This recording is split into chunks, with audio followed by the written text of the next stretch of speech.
Aujourd'hui, je vais à la COP25 parce qu'il est urgent de limiter le réchauffement climatique. L'année dernière, en 2018, on a encore battu des records d'émissions de gaz à effet de serre au niveau mondial avec 55,3 milliards de tonnes de CO2. Concrètement, on est toujours sur une trajectoire de réchauffement de 3 degrés, alors que l'accord de Paris nous dit qu'il faut le limiter à 1,5 degré.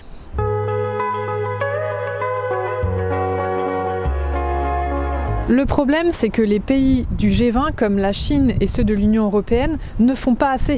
Ils sont responsables de 80% des émissions de gaz à effet de serre au niveau mondial et ils doivent adopter de nouveaux objectifs bien plus ambitieux en 2020.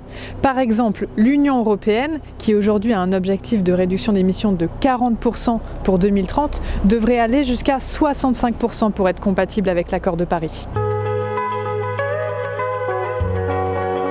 Cette COP25, elle est très importante car elle doit préparer l'année 2020. Concrètement, les pays vont devoir répondre à 3 défis.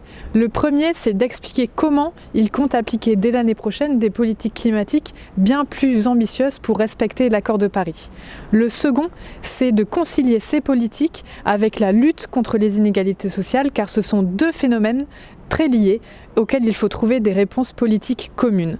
Enfin, et c'est très important à la COP25, les pays devront faire en sorte que les principes de l'accord de Paris ne soient pas mis à mal par une poignée d'États.